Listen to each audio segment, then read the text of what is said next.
Erabateko geldialdia helburu hori eman dute sindikatu nagusiek Frantziako gobernuaren erretreten erreforma geldiarazteko. Greba orokorrera deitu dute gaurko, baina sektore askotan jarraipena izango du ondoko egunetan ere, hala nola garraioan eta energian. Ekonomia blokeatzeko ekintzak ere iragarri dituzte. Era berean, hezkuntza arloan 60% greba egingo dutela aurreikusi dute sindikatuek. Tren zerbitzuan ere eragin handia espero dute eta hegazkin andana ere bertan bera utzi dituzte. Atzo bertan, hasi zituzten lehen mugimenduak garraiolariek gune logistiko eta hiri handien horniduretan eragiteko asmoarekin.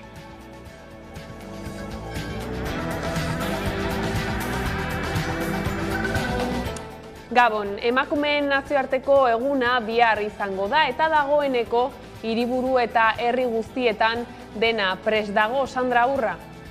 Emakume langileon nazioarteko eguna bihar da, borroka eguna zuzen ere, eta dagoeneko dena prest da Nafarroako hiriburu eta herri guztietan.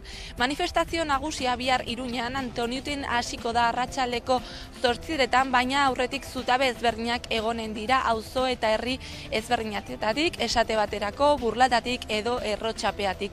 Aurten mugimendu feministak zaintzak ekarri nahi izan ditu erdigunera aldarrikapen nagusi gisa, baina egitasmoak gaur bertatik hasiko dira, esate baterako Iruñerriko bilgune feminista eta sarek irakurketa bateratua egingo dute gaurko arratsaldean emakume presoen egoerari buruz. Eusko Jaurlaritzak herritar guztiak animatu ditu berdintasunarekiko konpromisoa egunero modu publikoan eta aktiboan adieraztera eta bereziki emakumeen nazioarteko egunean. Martxoaren 8-aren harira adierazpen instituzionala irakurri du Nerea Melgoza berdintasun sailburua. Martxoak 8 emakumeen nazioarteko eguna errebindikaziorako eguna da. Izan ere, aurrerapenak izan diren arren mundu mailan oraindik ematen den egiturazko berdintasun eza iraunkorrak eragin negatibo izaten jarraitzen du emakumeen bizi baldintzetan. Eusko Jaurlaritzan lehentasuna da emakumeen eta gizonen benetako berdintasunarentzat aurrera egiten jarraitzea. Emakumeak behar bezala prestatuta gaude. Euskadin goi mailako ikasketak dituzten pertsona guztien ia 60% emakumeak dira, gara. Beraz, emakumeok duten ahalmen guztia berdintasunaren garatu ahal izatea behar dugu. Justizia sozialagatik behar dugu, baina baita gizarte hobe bat eraikitzeko. Horrela ikuspegi anitzagoa, aberatsagoa eta osoagoa izango baitugu. Gizartea osatzen duten pertsona guztiak ordezkatuko dituena. Eta martxoaren 8-ra begira ere, enpresa handietako eta eremu publikoko erabakiguneetan emakumeen eta gizonen presentzia parekidea izango dute hizpide gaur Espainiako ministroen kontseiluan. Hala baieztatu zuen Pedro Sánchez gobernuburuak larun batean, zehazki aurreproiektu bat onartu dute eta parekidetasuna ez betetzeari lotutako zigorrak ere jasotzea aurreikusten dute. Porque si las mujeres representan la mitad de la sociedad, la mitad del poder político y la mitad del poder económico tiene que ser de las mujeres.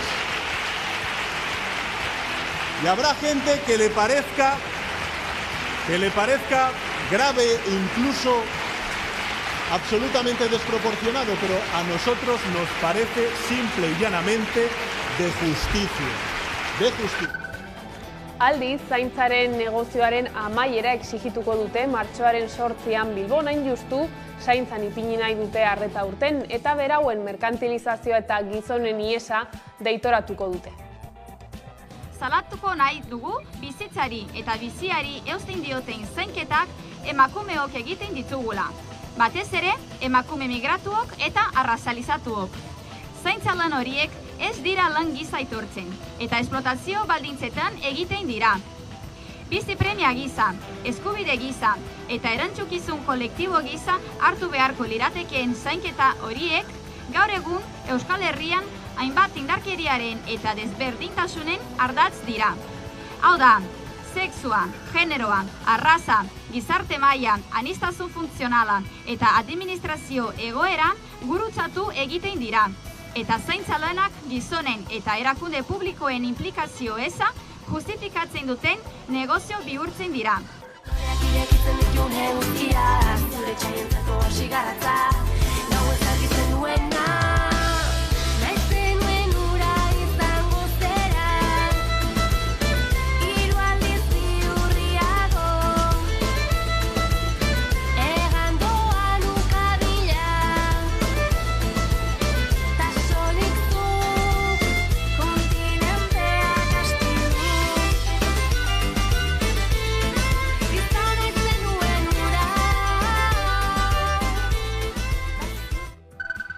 Eta Nafarroan funtzio publikoko sindikatuek otsailaren 15ean eginiko grebaren eta osasunbideako intersindikalak martxoaren 23rako egina duen deialdiaren ostean, LAB, Steilas, Comisiones Obreras, ELA eta UGT sindikatuek lanuztera deitu dituzte hezkuntza publikoan lanean diren langileak. Sandra. Gehiengo sindikalak grebara deitu dituzte apirilaren 3an Nafarroako irakaskuntza publikoan aritzen diren 10.000 langileei. LAB, Steilas, Comisiones Obreras, UGT eta ELA sindikatuek agerraldi bateratua egin dute Iruñean eta bertan eman dute mobilizazio honen berri. Ikasturte honetan egiten duten bigarren greba eguna izanen da apirikoa. Gogoratu behar dugu otsailaren 15ean greba bateratua egin zutela administrazio publikoko eta osasunbideako langilekin, eta hain justu salatu nahi dute Nafarroako gobernuak ez duela negoziatzeko borondaterik izan greba horretan eginiko aldarrikapenekin. Eta kulturarloan lehen musika talde baieztatuen berri eman du asteburuan EHZ festivalak ikusi.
Ongietorriak gurean gaur gaueko albistegira. Gaurkoan aipatu bezala Ipar Euskal Herrian eta Frantzian abian den greba orokorra izan dugu hizpide. Izan ere, aurtengo emakumeen nazioarteko eguna erretreten erreformaren kontrako greba giroan iritsiko da lurraldera. Frantziako Senatuan pentsio erreforma eztabaidatzen ari den bitartean, sindikatuek lurralde osoa geldiarazteko deia egin dute. Erabateko geldialdia. Helburu horri helduta greba orokorrea ditu dute, baina hainbat sektoretan izango du jarraipena hurrengo egunetan ere. Hala nola, garraioan eta energian. Ekonomia blokatzeko, zeren azken finean, manera bakarra da entzunak izaiteko, eta ez dugu guk blokatzen, fisikoki bai, baina blokatzen duena gaur egun, Macron, Born eta kompania da, beraz ez dugu guk blokatzen, baizik haiek dute egoera blokatzen. Hala ekonomia blokeatzeko ekintzak ere iragarri dituzte. Horrez gain, biharamunean segituko dute deialdiek. Izan ere, martxoaren 8 emakumeen nazioarteko eguna izanik ere, intersindikalak manifestazioa antolatu du Baionan. Eta zehazki testinguru horretan iritsiko da emakumeen nazioarteko eguna, pentsio erreformaren kontrako greba giroan. Sindikatuek argi dute pentsio erreformarekin emakumeak izango direla lehen kolpatuak. Lan munduan desoreka handia badagolako eta erreformak muturrera eramango du egoera. Oraindik ere, emakume eta gizonen kotizazioak ezberdinak dira. Hau da, egungo sistema ez dela ona uhartarazi dute sindikatuek, baina erreformarekin oraindik okerragoa izango dela. Azken batean, Emmanuel Macronen gobernuaren lege proiektuak kontrakotasun handia bildu du, eta baita zalantzak piztu ditu gizarteko hainbat sektoretan.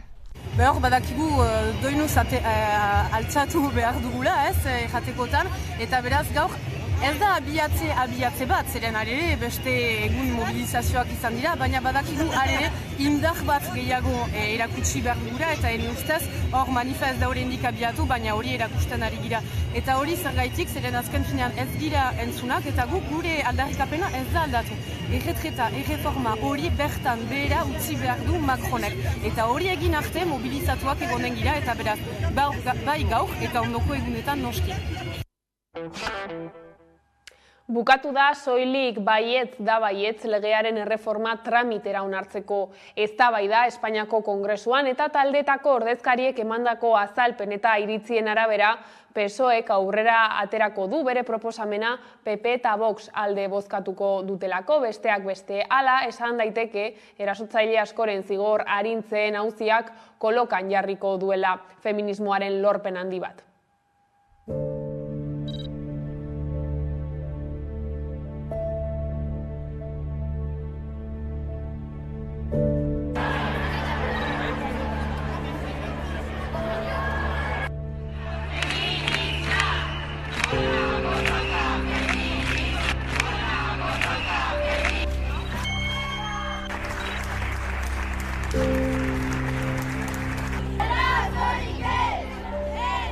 Creemos que es lamentable que el Partido Socialista haya cedido a las presiones de la derecha y de la extrema derecha y que esté dispuesto a modificar la ley de libertad sexual para volver al Código Penal de la manada.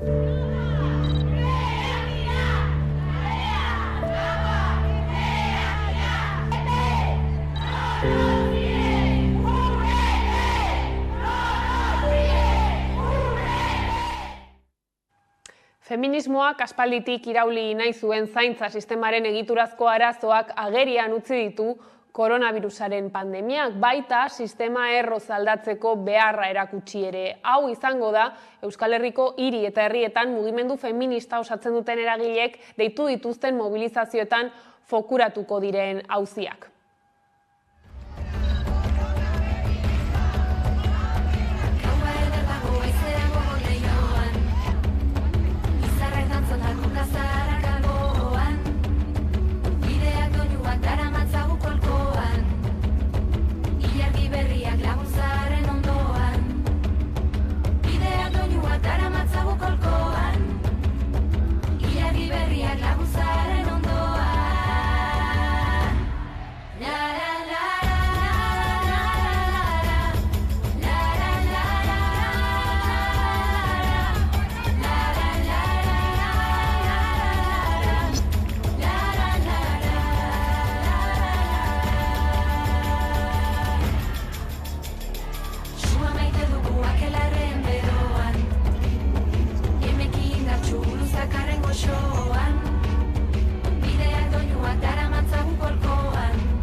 Emakumearen egunaren harira Euskal Herriko kaleak aldarrikapenez beteko dira beste urte batez. Gasteizko mugimendu feministako kidea den Itziar Ferronekin hitz egingo dugu horren inguruan. Ongi etorri?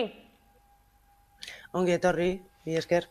Martxoak 8 emakumeen eguna da eta gaur egun aurrera pausoak eman izan dira, baina oraindik asko dago egiteke. Zeintzuk izango dira nabarmentzen dituzuen aldarrikapenak aurtengo manifestazioan? Denon bizitzak erdigunean lemarekin abiatuko da aurtengo mani. Hortaz, zaintzaren inguruko lanak azpimarratu nahi ditugu. Hala ere, askoz dira aurten ditugun aldarriak, ez da? Denbora daramagu salatzen, emakumeok bizi ditugun esplotazio egoerak eta momentu hontan egoera hori kolapsatzen ari da. Sistema bortzatzaile baten aurrean gaude, ez da? Egitura heteropatriarkal bat eta kolonianean oinarritua. Nola nahi, aldarriak egingo dituguz gain, azpimarratu nahi dugu borroka eta resistentzia feministak, antikapitalistak eta dekolonialak bultzatzeko eguna aproposa ikusten dugula martxoak 8. Esan dugu jadanik, Idoia Mendiak, azken egunotan berdintasun sailburuak proposatu duela martxoaren 8 jaieguna izan behar duela. Horrekin ados zaudete? Egia esan da, gure barnean, mugimendu feministaren barnean gai horrek ez dugu oraindikan ez da landu, ez da eztabaidatu, ez da? Gure indar guztiak martxoak 8ko antolakuntzari bideratu ditugulako. Hala ere, ez dugu emango garrantzia hauren arpegien moresteko propagandari. Gu politika feministen aldeko apostua egiten dugu, beraz, eskatzen duguna jar daitezen horretan, ez da? Hori bai dela gure lehentasuna. Azken urteotan esan genezake feminismoa ikastetxeetan zabaltzen ari dela, hau da, hezkuntzak aintzat hartzen dituela feminismoak zabaltzen dituen baloreak. Zer nolako argazki egiten duzue? Egia esan da, ezin dugu hori ez da bai estatu, ez da ez estatu, ez da. Zeren ze feminismo mota edo zein egoeran zabaltzen ari den ikerketa zehatz ez daukagulako gure eskuetan. Egia dena feminismoa gero eta gehiago edatzen ari dela zenbait esparruetan. Baina zenbait lekutan, soilik zuriketa more bat izaten dela, ez da? Ikutu zuen adibide. Martxoan 8ko egunean, asko feministak direla aldarrikatzen dute, argazki ateratzen dute, eta komunikabideetan paripe egin, ez da? Eta gero urte osoan zehar, emakumeen gain eragin negatiboak ikusten politikak egiten dituzte. Eta politikan eta justizian aurrera egiten ari algara? Aurrera egiten ari bada oso motele izaten ari da, ez da? Eta guk behintzak ez gara prozesu horien barnean sentitzen. Politikoen eskuetan bai daude erabaki guztiak eta gurekin ez dute prozesu horiek eraikitzen ari, ez dute nahi, ez dakit. Ez dute entzuten, ez gaituzte entzuten.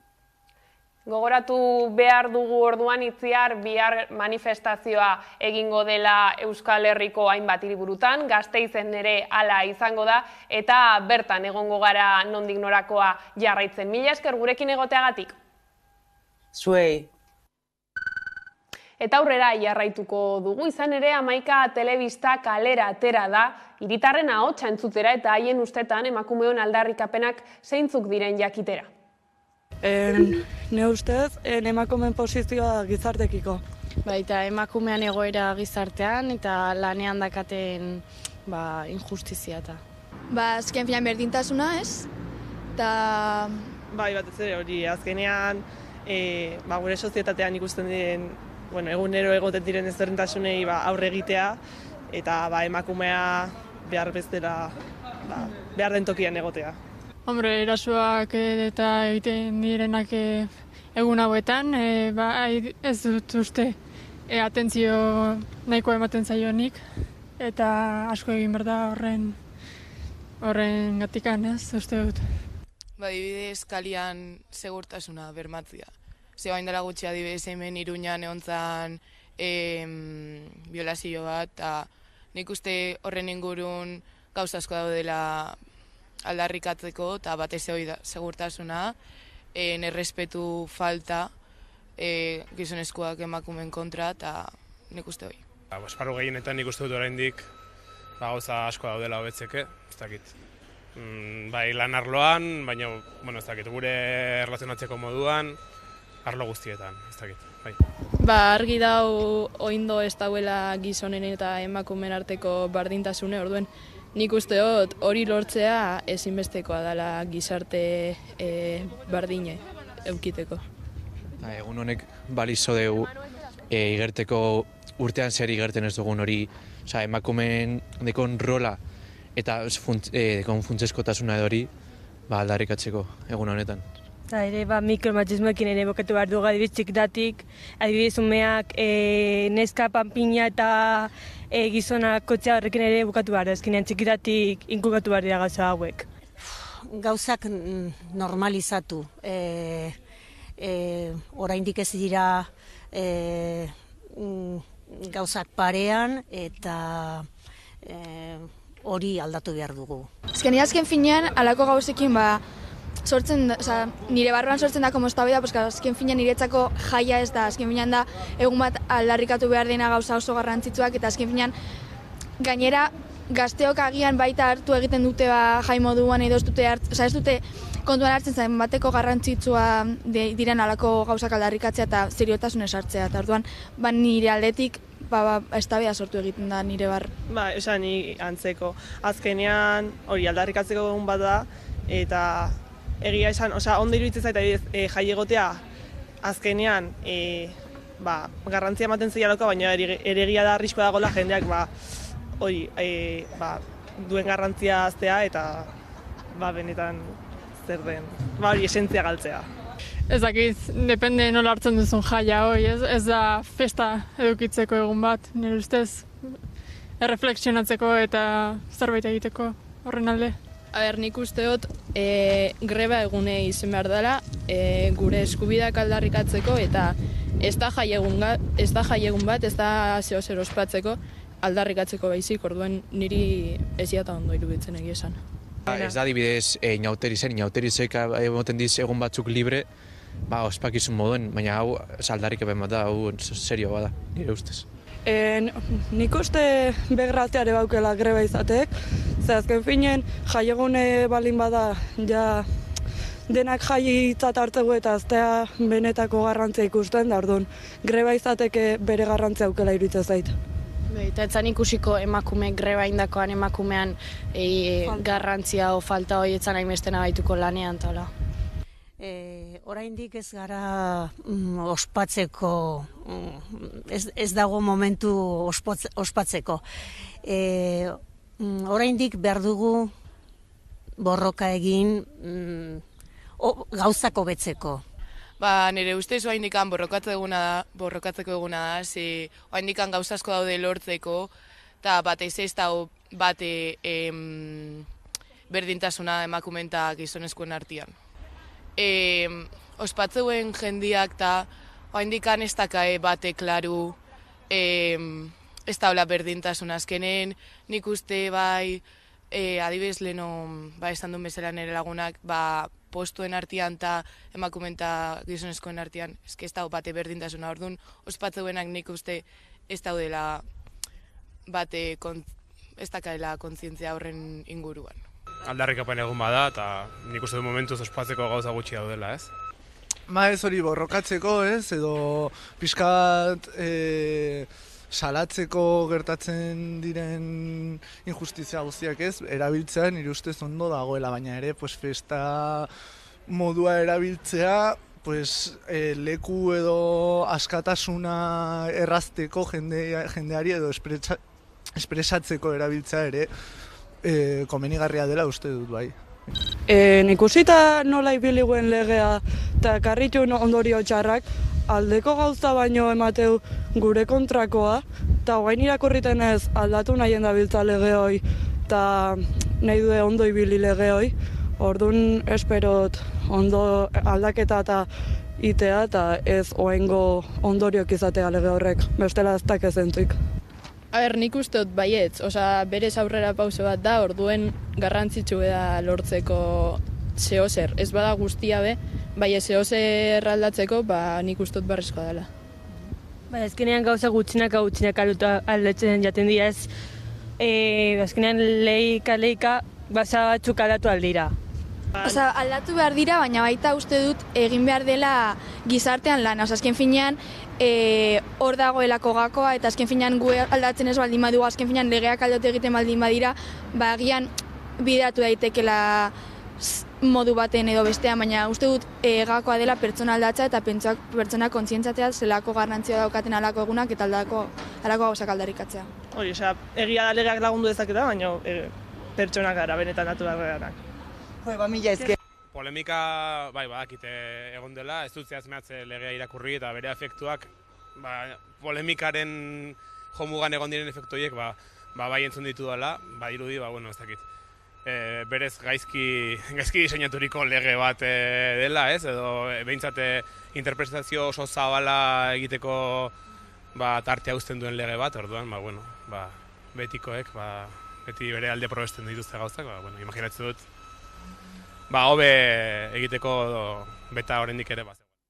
Hortxe hiritarren iritzia. Bestalde, Araba, Bizkai eta Gipuzkoan emakumeek 80 egun dohainik lan egiten dute urtero soldata arrakalaren ondorio. Hau da, 2020 urriaren 13-tik abenduaren 31-era emakumeek musutruk lan egiten zuten Comisiones Obreras sindikatuak egindako txostenaren emaitza da hori.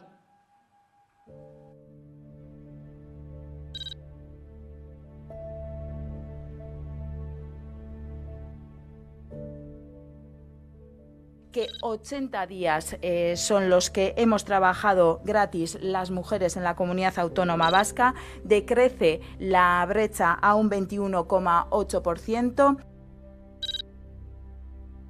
En las edades centrales, muy ligadas a los cuidados, es donde mayor brecha salarial podemos situar, que a nivel estatal 1.488.500 mujeres no están buscando empleo porque están cuidando.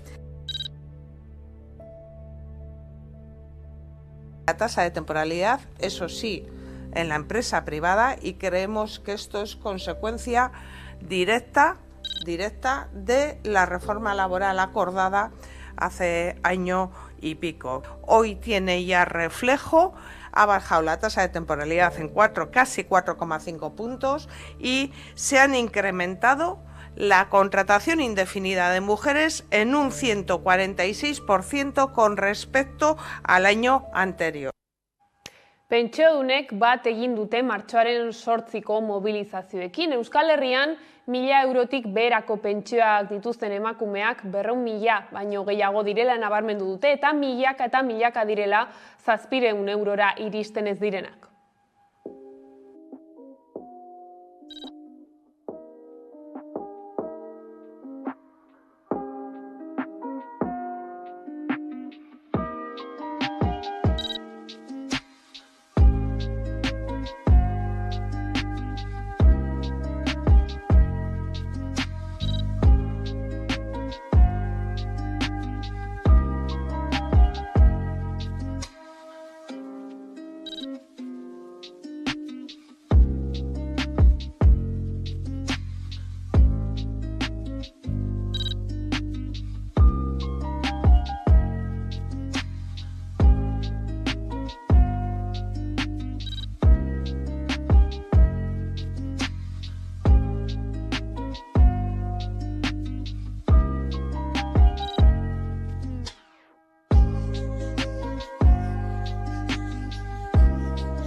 Eta emakumeekin jarraiki ados, emakume pilotari profesionalen elkarteak antolatu du txapelketa Hego Euskal Herriko 20 udal inguruk lagunduta. Final laurdenak eta final erdiak Tolosan, Azpeitian eta Iruñean jokatu dira otsailean zehar. Eta finala Zumarragan egin zen martxoaren 5ean. Hamaika telebistaren bidez jarraitu ahal izan dira denak. Iera Agirre Ados pilota klubeko buruetako bat daukagu pantailaren bestaldean, ongi etorri.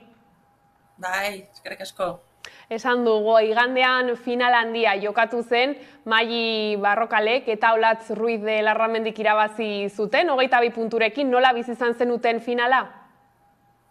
Oso une berezik biziztu izan zien, ez? Esan duzu bezala, txapelketa hor abendun 17 abiatu zen, denbora asko pasada, eta konturatzerako final handi hori, ez? Eta nik uste promozio mailako zein lehen mailako final horrekin, 100 bete-betekoa izan zela, eta mailera paregabea jokatu duen txapelketa honentzat, ez?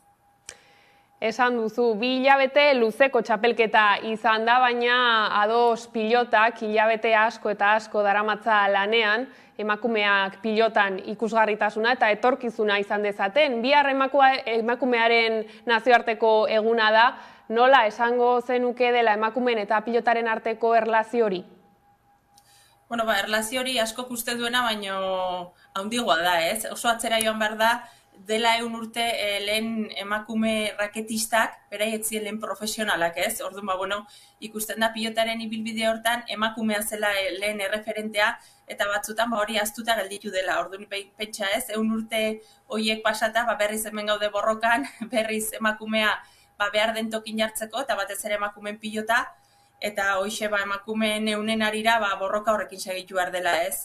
Pauso hondik eman die, baina gandik desente da hoiteko, eta biharre aldarrikatzeko aprobetxatzuko emakumeen pilota bizi-bizik daola, eta hortxe segituko ula borrokan emakume bere toki emateko. Esan duzu jada bestelako konexioetan, profesionaltasunaren bidean ere urratsak eman dituzuela, nola irudikatzen duzue emakumeen pilota etorkizunean?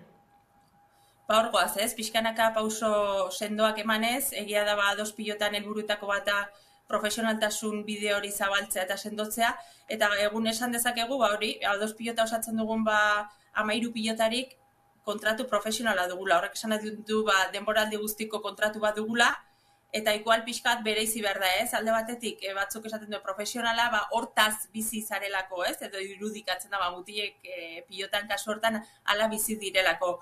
Baina guk kontratu hori izan da, bai, profesionala gara, guainik ez dugu lortu, hortaz bizitzea, baina lan kontratu bat dugu urte guztiko, denboraldi osoa osatzeko, eta nik uste hori ikaragarrizko balioa eman behar zaiola, ez? Eta hemendik aurrera beste bidetxoak egin, egunen batean atzetik heldu diren pilotari horiek, neska pilotari horiek, ibilbide osoa egiteko gizonezkoak bezalaxe, eta zergatik ez, egunen batean hortaz ere bizitzeko maite duten kirol hori eginaz. Jera, mila esker gurekin egoteagatik eta hurrengora arte. Bale, eskerrik asko zuei. Eta aurrera jarraituko dugu albistegiarekin, izan ere Espainiako Ministro Kontseiluak emakume eta gizonen parekidetasunaren legearen aurreproiektua onartu du.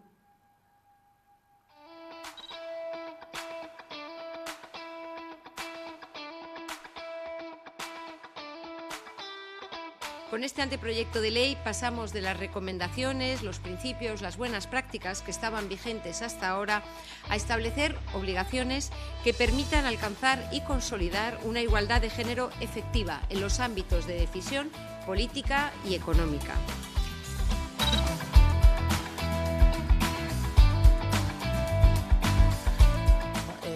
Paritatea edo berdintasuna egotea bai politikan, bai enpresagintzan eta sektore guztietan oso garrantzitsua da, ez? Eta Euskal Herrian egia da zuzendaritzaren 40% bakarrik emakumeak direla, ez? Eta askotan enpresa horiek emakumeak jartzen dituzte euren irudia garbitzeko, ez? Edo era feminista batean asaltzeko, baina azkenean agintzen dituztenak gizonak dira, ez? Eta hori, bebai aldatu beharko litzateke eta bai sektore guztietan, ez bakarrik enpresagintza munduan. Eta gaiz aldatuta, Nafarroan funtzio publikoko sindikatuek otsailaren 15ean eginiko grebaren eta osasunbideko intersindikalak martxoaren 23rako egina duen deialdiaren ostean, LAB, Steilas, Comisiones Obreras, ELA eta UGT sindikatuek lanuztera deitu dituzte hezkuntza publikoan lanean diren langileak.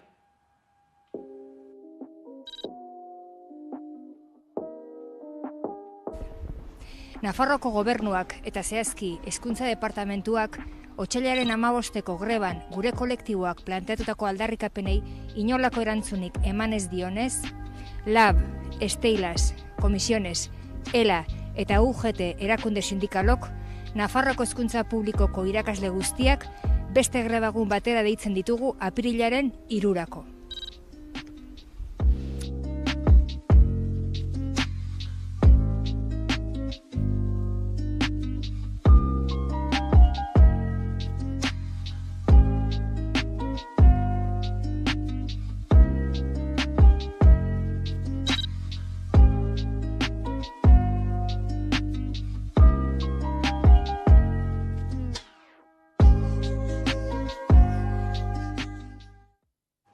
Eta hezkuntzarekin jarraiki atzo hasi zen aurrematrikulazio epea Nafarroan, hilaren 17 bitartean, beren seme-alabentzako ikastetxea eta hezkuntza eredu aukeratuko dute milaka herritarrek eta aukera hori baliatuta D ereduaren aldeko kanpaina abiatu dute Nafarroako euskalgintzak eta hezkuntza komunitateak.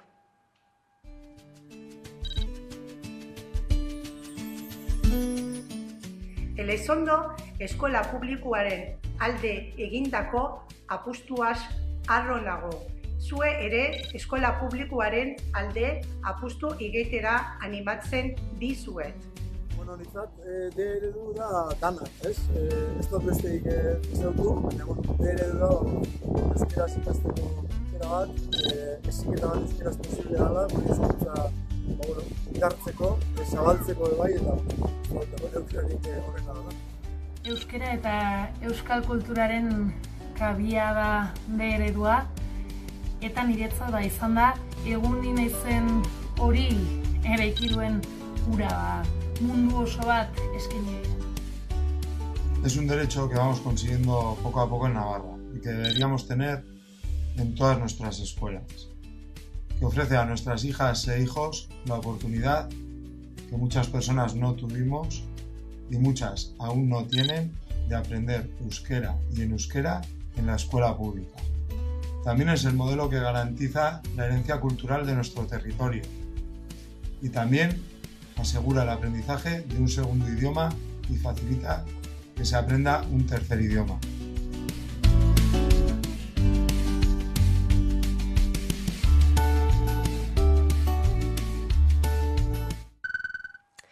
Eta hizkuntza ari garela, uztailaren 17tik 21 izango da hizkuntza gutxituetako hiztun gazteen topaketaren 4. edizioa.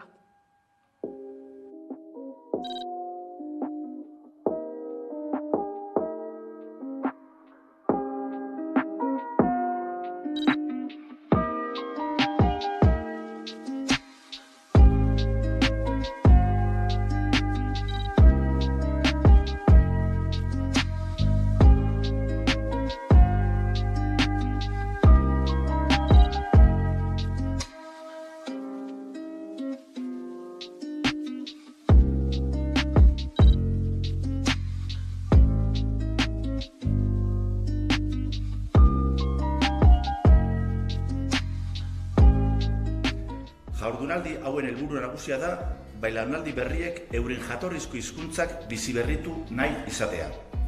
Bizi dugun testuinguru globalizatu honetan eta erronka horri erantzuteko hizkuntza komunitateetako gazteen arteko elkartasuna eta lankidetza funtsezkoak izango dira hizkuntzen etorkizunerako.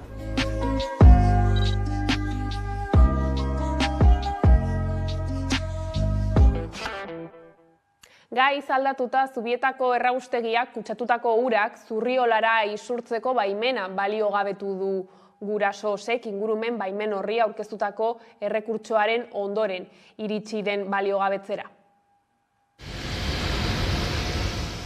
Zubietako erraustegiak Zurriolako hondartzara doan sarera diosinaz eta metalastun kutsatutako urak isurtzeko baimena bertan behera geratu da.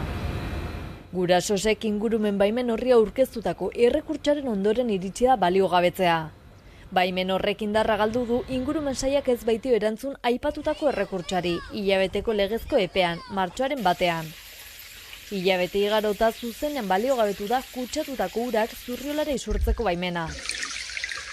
Ildo horretan duela 5 hilabete, Zubietako erraustegiaren arduradunak hala nola Gipuzkoako hondakinen kontsortzioak uraren Euskal Agentziari baimena eskatu zion erraustegitik Arkaitzerrekara isurtzen diren urak ponpatu eta saneamendu sistemarekin konektatzeko, etorkizuneko larrialdien aurreko prebentzio neurri gisa.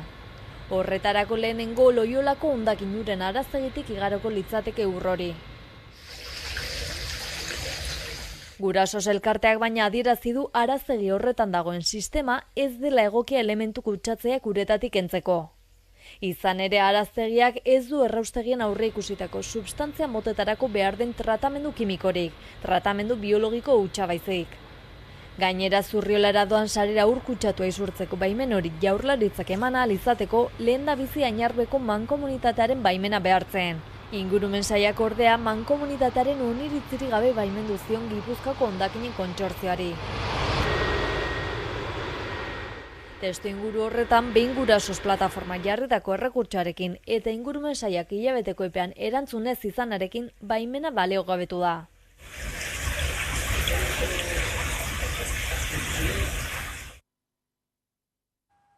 ArcelorMittalek jada itxita zuen zabortegira hondakinak bota dituztela onartu du Jaurlaritzak. Egoera konpontzeko enpresari egindako eskaeren aurrean botatako hondakin horiek impermeabilizatutako ziega batean konfinatzeko konpromisoa hartu du ArcelorMittalek. Zumarragan ArcelorMittalen instalazioetan 2016tik itxita dagoen zabortegi batean aritu dira enpresa horren Olaberriko plantako hondakinak botatzen. Gutxienez urtebetez bota zituzten altzairu errautsak itxita zegoen zabortegian, 2021ko martxotik 2022ko martxora arte. Lantegi horren jarduera geratuta zegoen 2016tik. Urte hartan jarduera amaitu zaiota, itxi osteko 30 urteko zigilatze eta behatze epe bat ireki zion administrazioak Arcelorri. Horri dagokion ingurumen baimen bateratua eman da. ArcelorMittalek baina Zumarragako instalazio hori Ormor enpresari saldu zion ondoren, eta beraz hark ez dauka bertan aritzeko inongo baimenik, jardueraren ingurumen baimen bateratua Arcelorrek daukalako. Edo nola ere zabortegian zegoen egonkortasun arazo larria agerian utzi zuten Jaurlaritzako teknikariek azken urteotan egindako ikuskaritzetan. Hori ala hainbat eskaera egin zizkioten enpresari atzemandako akatsa konpontzeko. Alegia egoera hori zuzentzeko plan bat aurkezteko agindu zen Jaurlaritzak. Bada berria edabideak eskuratutako informazioaren arabera, ArcelorMittalek ingurumen sailari honako proposamen hau egin dio. Zumarragako zabortegian baimenik gabe botatako altzairu arrautsak eta bestelako industria hondakinak impermeabilizatutako ziega batean konfinantzeko proposamena. Zigilatzaren estalduran agertutako egonkortasun arazoa konpontzeko asmoa ere azaldu du enpresak. Horretarako baina ingurumen baimen bateratuaren aldaketa ez funtsezkoa onetsi dio Jaurlaritzak, eta obra horiek uztailaren 31 arte egiteko epea eman dio enpresari.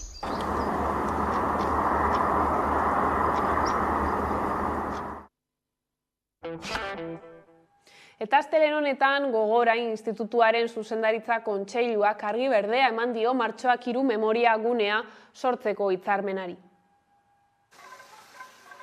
Gogora Institutuaren zuzendaritza kontseiluak martxoak 3 elkartearekin hitzarmena sinatu du. Testu horrek bi erakundeen arteko lankidetza ahalbidetuko du. Eta horrekin batera 1976ko martxoaren 3ko gertaerak ikertu, inventariatu, dokumentatu eta zabalduko dira. Izan ere, egin behar horiek ezinbestekoak dira martxoak 3 memoriagunea etorkizuneko memoriala sortzeko eta eduki zornitzeko. Onartu egin zen 2021ko konbenioa, hilabete luze hauetan borrokatu izan duguna, eta berez bi informe eskatu behar dituzte, bat juridikoa eta beste bat ekonomikoa, eta espero dugu arazorik ez izatea, eta konbenio hau aurrera eraman ahal izatea, baina, atento ego gara. Gauzak horrela, orain erakundeek aurrera pausoak eman beharko dituzte arlo administratiboan eta juridikoan. Ondoren patronatua sortuko dute. Horretarako memoria garak eta martxoak 3 elkarteak bakoitzak 2 bokal aukeratu beharko ditu. Prozesu hori guztia amaitzean patronatua sortuta egongo litzateke eta horrek kudeatuko du fundazioa. Bestalde, salaketak elkarretaratzea deitu du gaurko Gasteizen, Martutenen eta Zabaian 2 preso hil ostean. Adierazi dute 2 kasuetan ez dela aintzat hartu suizidioen aurkako protokoloa eta katxori larritasun handikoa dela. Otsailaren 28an Zabaiako espetxean 22 urteko isolamendu egoeran zegoen pertsona baten gorpua aurkitu zuten. Martxoaren batean berriz Martuteneko espetxean 57 urteko gizona hilda aurkitu zuten. Salaketa Arabak gogor salatu du Euskal Lurraldean preso dauden pertsonek espetxean bizi duten egoera. Azpimarratu dute gertatutakoa soilik dela izebergaren punta baino ez. Gertakari horien aurrean, salaketa Arabak irmo eta izututa salatzen du Euskal Lurraldean preso dauden pertsonek bizi duten egoera. Espetxeetan pertsonen ehuneko 75 gaixotasun mentala dute. Hori dela eta elkarteak aldarrikatu duenez, suizidioaren aurkako protokoloaren pean egotea lehenengo neurria izan beharko litzateke. Astearte honetan elkarretaratzea egin dute Gasteizen egoera salatzeko. Bestalde, Maleken familia bertaratu da eta adierazi duenez Zabaiako kartzelan gertatutako heriotzaren kasuan personatzea erabaki du. Presoa zein egoeratan zegoen ikertzeko eta aurreko asteetan zein heriotzaren egunean bertan espetxe administrazioak nola jokatu zuten jakiteko. Familiak euskal erakundeek izandako jarrera salatu dute. Justizia sailarekin egon ginen negoziatzen ia 2 egun, gure gorpuari eta gure familiarreari negaregin baino, negoziaketan egitera egon gara behartuta. Jarrera guztia, violentzia instituzional bezala bizitu izan dugu momentu guztian, eta gure dolua noiz hastiko zen zaildu du, ez? Beraz, nik uste instituzioak ere humanitatez eta duintasunez tratatu behar dute bai presoak eta baita bere senideak oso momentu latzak eta gogorrak direlako guretzat. Maleken gorpua Euskal Herrian dago oraindik, bere jaioterrira berriaratzeko zain. Arazo burokratikoek atzeratu dute leku aldatzea. Izan ere, familiak salatu duenez, Maleken pasaportea galdu dute.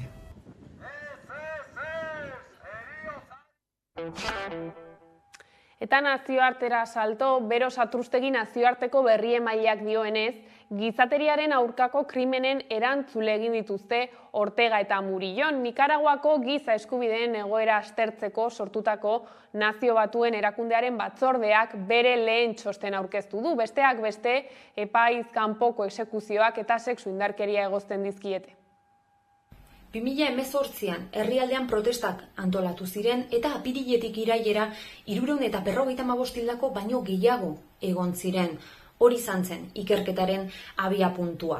Urtebeteko lanaren ostean Nazio Batuen erakundeak Nikaraguako giza eskubideen egoera aztertzen duen txosten bat aurkeztu berri du, eta ikerketa honek 2018tik gizateriaren aurkako krimenen erantzule egiten ditu Daniel Ortega, presidentea, eta Rosario Murillo, presidente ordea, besteak beste.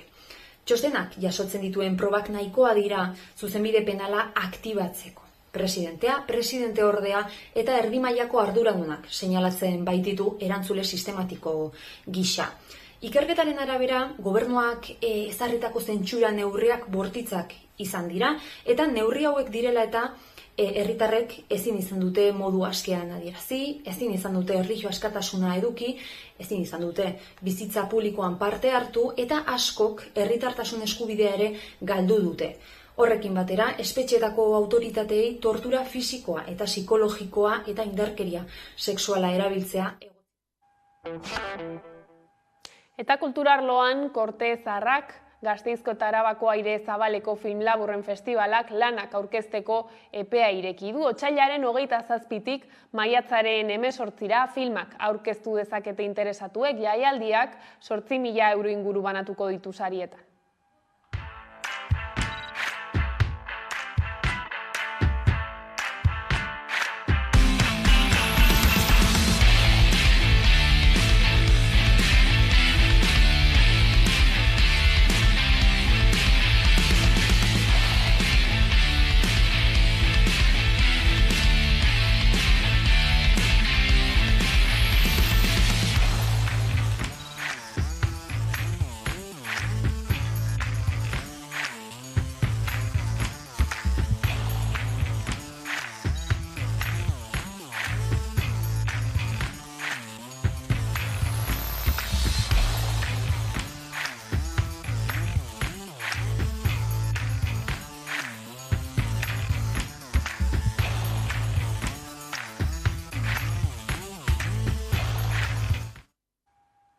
Hogeita 19 udalerrik eta 22 sortzailek hartuko dute parte Geuretik sortuak ekimenaren 2. edizioan, ikus dezagun sakonean.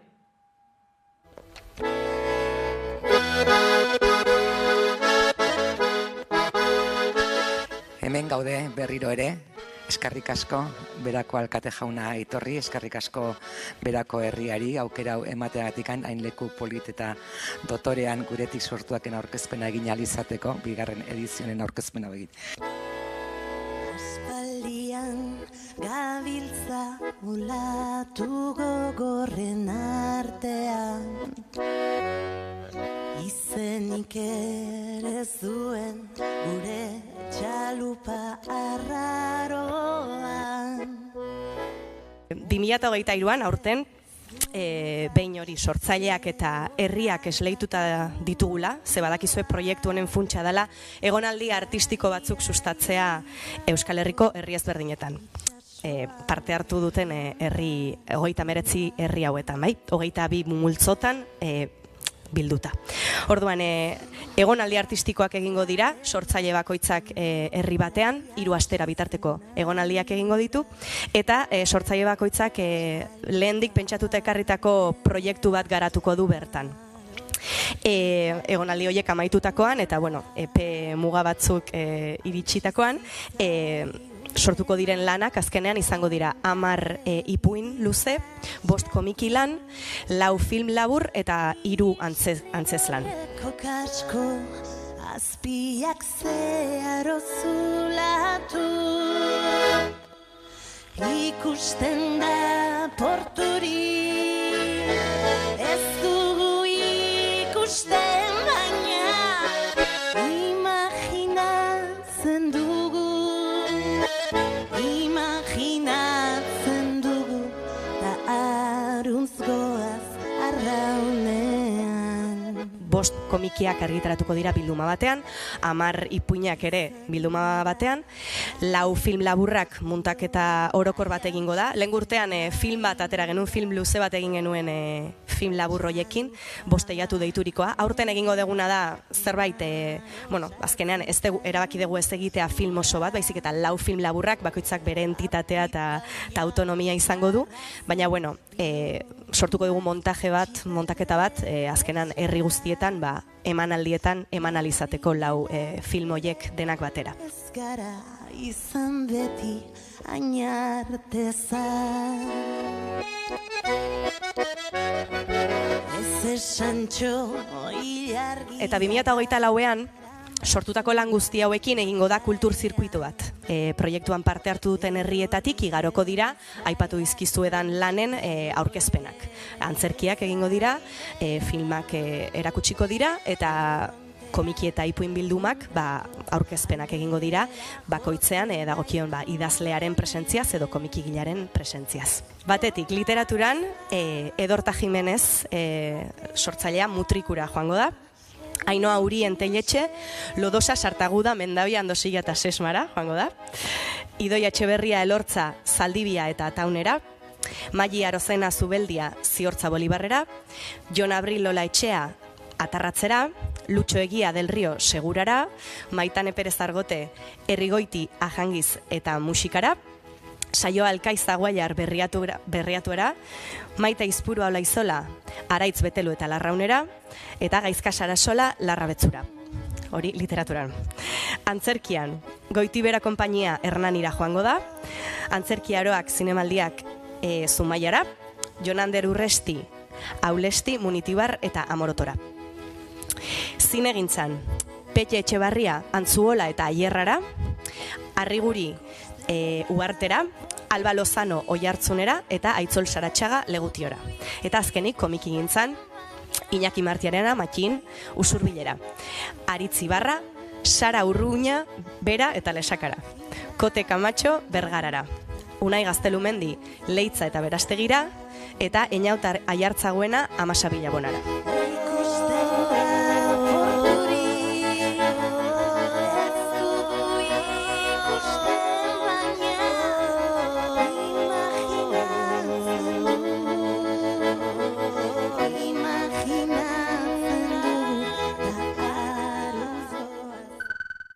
«20.000 especies de abejas» filmak inauguratuko du apirilaren 21ean Donostiako Giza Eskubideen 20. zinemaldia. Estibaliz Urresola Laudioar zinemagilearen lehen film luzea da. Mamá, ¿por qué soy así? Así como, cariño. Si Dios nos ha hecho perfectos. Somos perfectos. ¿Tú beldurra diezuerlei? Bai. Esteko, ¿eres médico? Yo no. Ellas.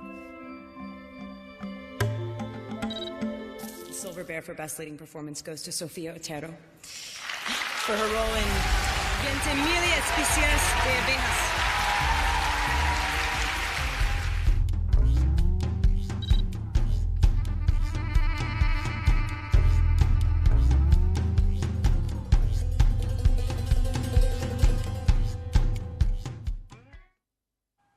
Mailua gara lelopean, 150 euskal sortzaile bilduko ditu Loraldia Festivalak martxoaren 9-tik 26 Bilboko 14 guneetan. Amaiozerin Loraldia jaialdiko komunikazio arduradunaren hitzetan, Loraldian beti presente izan dituzte kulturarloko izen handiak eta Gabriel Arestiri egin diote referentzia urten.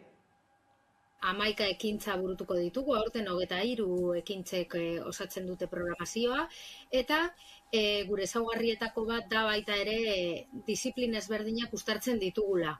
Oraingoan badaukagu teatroa, musika, dantza, literatura, bertsolaritza, zinea, Orduan, gusto ezberdinetarako gomendioak badaude, eta nola ez, Bilboko gune ezberdinetara eta areto ezberdinetara helduko gara. Eta kiroletan Erika Mugartegik eta Arai Lejardik Women Winter Serieseko finalerako txartela lortu dute. Markina Semeingo bikotea Women Winter Series zesta puntako finalerako sailkatu dira.